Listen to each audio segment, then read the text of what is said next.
Pemirsa, bagaimana kabar Anda hari ini? Semoga Anda selalu sehat dan senang sekali kami bisa hadir menjumpai Anda pada program Banyuwangi Dalam Berita.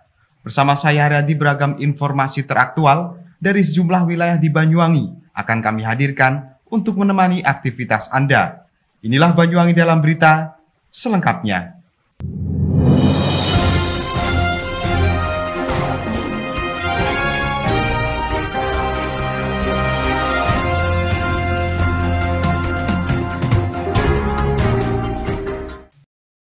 Tiga produsen jamu tradisional tanpa dilengkapi izin alias ilegal di Banyuwangi, Jawa Timur diamankan oleh tim gabungan dari Bareskrim Mabes Polri serta Badan Pengawas Obat dan Makanan. Dalam hal ini tim gabungan berhasil mengamankan 7 truk beserta 11 item bahan baku. Tim gabungan dari Bareskrim Mabes Polri dan Badan Pengawas Obat dan Makanan BPOM pada bulan Juli 2021 berhasil mengamankan 3 produsen jamu tradisional tanpa dilengkapi izin alias ilegal di Banyuwangi, Jawa Timur. Adapun ketiga lokasi produsen jamu tersebut berada di Desa Tapanrejo, Kecamatan Muncar, kemudian di Dusun Sumberagung, Desa Rejo Agung, dan Sumberoto, Desa Rejo Agung, Kecamatan Srono. Berdasarkan penyelidikan, tim gabungan mengamankan 7 truk beserta 11 item yang berisi barang baku, barang jadi, barang produksi, termasuk mesin produksi. Pada saat press release berlangsung, Direktur Cyber Obat dan Makanan BPOM, Nur Iskandar Syah, mengatakan bahwasanya semua barang bukti ini merupakan hasil dari operasi penindakan terpadu yang dilakukan secara kesinambungan. Dalam kesempatan ini, Nur Iskandar Syah juga menambahkan, nantinya seluruh barang bukti ini akan diamankan di BPOM Surabaya, Jawa Timur, serta akan dilakukan pemeriksaan lebih lanjut. Siang hari ini kami akan memberikan informasi terkait hasil operasi penindakan obat tradisional tanpa izin edar dan mengandung bahan kimia obat di wilayah Kabupaten Banyuwangi, Jawa Timur. Adapun kegiatan ini merupakan tindak lanjut dari adanya forum komunikasi optimalisasi penanganan obat tradisional mengandung bahan kimia obat melalui perbuatan sinergis lintas fungsi yang ada. Jadi seluruh aparatur penegak hukum yang dilaksanakan pada 10 Juni 2021 dan juga berdasarkan laporan masyarakat, dan hasil tersebut ditindaklanjuti dengan pengawasan Balai Besar POM di Surabaya dan Lokapom di Jember. Adapun kegiatan ini dilakukan dan kami sudah mendapatkan 3 sarana produksi yang diduga melakukan kegiatan produksi penyimpanan obat tradisional tanpa izin edar dan mengandung bahan kimia obat yang beralamat di Bilangan Senopati, Kelurahan Tapanrejo, Kecamatan Muncar, Kabupaten Banyuwangi, yang pertama. Yang kedua di Bilangan Dusun Sumberagung, Desa Rejo Agung, Kecamatan Srono, Kabupaten Banyuwangi, Jawa Timur. Dan tempat yang ketiga adalah di Bilangan Rejo Agung, Dusun Semburagung, Kecamatan Srono, Kabupaten Banyuwangi, Jawa Timur. Dari hasil pemeriksaan menunjukkan bahwa kami temukan berbagai barang bukti yang kami sekarang dapati, kurang lebih sebanyak 7 truk, baik itu berisi dari 11 item, mulai dari bahan baku, selanjutnya adalah bahan jadi maupun dari bahan produksinya, dan termasuk mesin produksi. Jadi ini kami display sebanyak 7 truk, jadi ada 4 truk lagi yang ada di sana, nanti akan kami gerakkan. Dan ini merupakan hasil operasi penindakan terpadu yang dilakukan secara berkesinambungan dan bersinergi dengan lintas sektor, dan dilakukan secara terinci, terpusat, dan terkoordinasi dengan penjuru adalah Badan POM, dalam hal ini adalah di teman-teman di wilayah Surabaya, Balai Besar Surabaya, dan Badan POM di pusat Jakarta dan Kota Jember. Adapun kondisi saat ini TKP kami tindak pidana yang diduga akan menjadi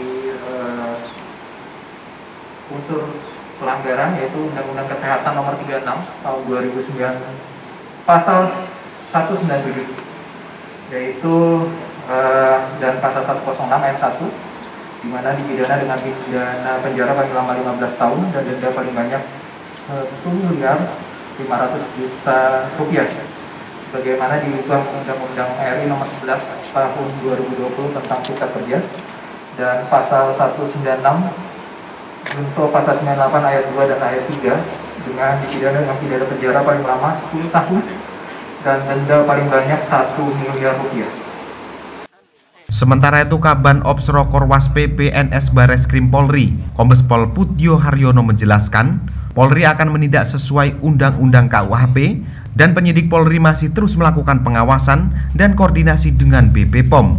Selain itu, dalam hal ini Kombes Pol Putjo Haryono juga menambahkan, dalam kasus ini memiliki unsur pelanggaran Undang-Undang Kesehatan Nomor 36 Tahun 2009, Pasal 197 dan 106 ayat 1 dengan hukuman pidana penjara 15 tahun dan denda 1,5 miliar. Sebagaimana diubah dalam Undang-Undang RI Nomor 11 Tahun 2020 tentang Cipta Kerja dan Pasal 196 Junto, Pasal 96 ayat 2 dan 3 dengan pidana penjara 10 tahun dan denda paling banyak 1 miliar. Dan terakhir Pasal 62 ayat 1 Junto Pasal 8 ayat 1 huruf A Undang-Undang RI Nomor 8 Tahun 1999 tentang perlindungan konsumen. Salah satu proses penyidikan dilakukan oleh rekan-rekan dari Badan POM PPNS. Kami dari Bareskrim sesuai dengan undang-undang ya, KUHP, di mana PPNS itu masih lingkup pengawasan koordinasi dengan penyidik Polri. Kita lihat sendiri bahwa semua adalah jadi upaya kita semua, stakeholder yang ada di wilayah juga. Ucapkan terima kasih pada Kapolres ya dan jajarannya, Mas Kominda yang dengan jajarannya yang mendukung, dan ini bisa dikatakan bisa menyelamatkan kesehatan dan nyawa orang lain. Ketika ini sudah dilakukan penyidikan, ya tentunya nanti teman-teman dari CJS setempat kita mohon dukungannya dan sudah terjalin supaya bisa dilakukan tes penyidikan ini yang sebaik-baiknya. Ya memang saya dari Biro Polwas ya, PPNS Bareskrim Polri, ya tentunya wajib mendampingi kegiatan proses penyidikan yang dilakukan oleh PPNS. Jadi termasuk Badan POM, selain 44 Ditjen Kementerian yang ada PPNS-nya penegakan hukum, itu sesuai KUHP bersama kita untuk penegakan hukum, supaya penegakan hukum ini dapat terlaksana dengan sebaik-baiknya. Tanpa sinergi dengan kita, ya tentunya pasti ada hambatan dan tantangan. Jadi ini bukti nyata bahwa kalau kita bersinergi dengan rekan-rekan Badan POM dan stakeholder yang ada di wilayah sini, dukungannya ya semuanya akan berhasil dengan sebaik-baiknya. Dari Banyuwangi, Jawa Timur, Kiki Hidayat, Banyuwangi 1 TV melaporkan.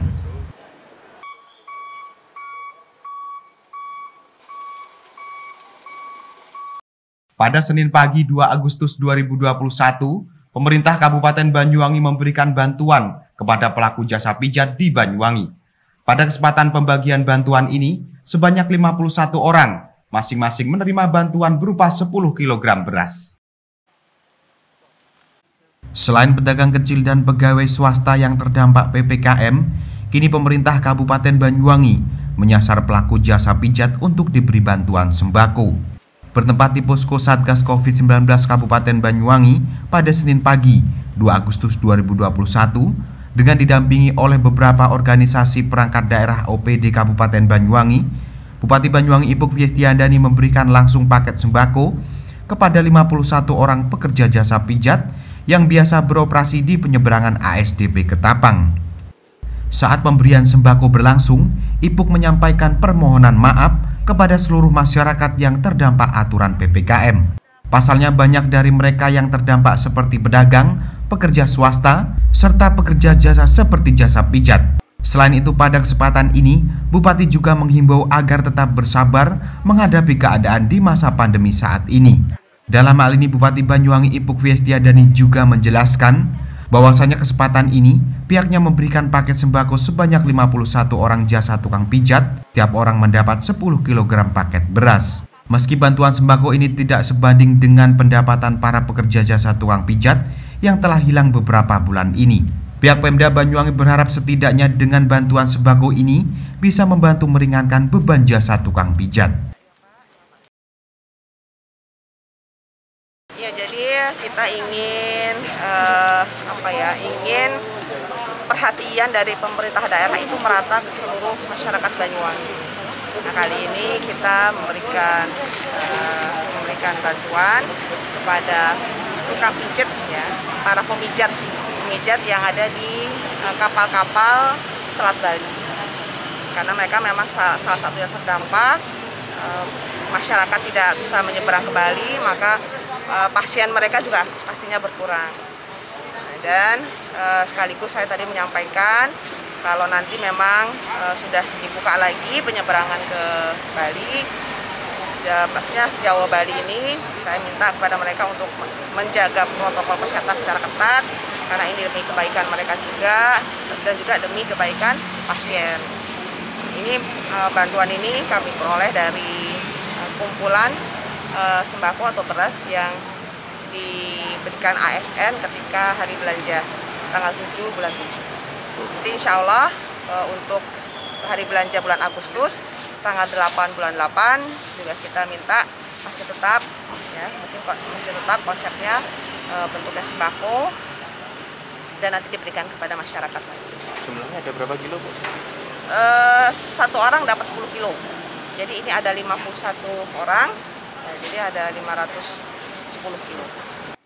Sementara itu Muhammad Bustoman, Ketua Paguyuban Pijat Nusantara mengatakan, dirinya beserta rekan jasa tukang pijat lainnya sudah 1 tahun tidak bekerja dan pendapatannya menurun drastis. Sebelumnya ia dan rekan pijat lainnya bisa memijat 5-6 orang per hari di atas kapal saat penyeberangan di ASDP Ketapang. Selain itu dalam hal ini Bustoman juga berharap semoga nantinya pemerintah bisa mengkaji ulang terkait aturan PPKM ini agar nantinya tidak merugikan bagi kalangan masyarakat bawah serta saling menguntungkan. Ini sama sekali sudah nggak ada, sudah nggak bisa berkutik 1 tahun. Sudah 1 tahun ini? Sudah 1 tahun nggak berkutik. Ya ada yang parkir sekarang, ada yang nganggur, ada yang cari rosokan, ada yang cari botol-botol, ngumpulin botol apa besi. Harapannya ke depan ya kalau masalah PPKM-nya ya kalau bisa dikaji ulang biar gak sama-sama merugikan atau biar sama-sama menguntungkan gimana gitu. Dari Banyuwangi, Jawa Timur, Kiki Hidayat, Banyuwangi 1 TV melaporkan.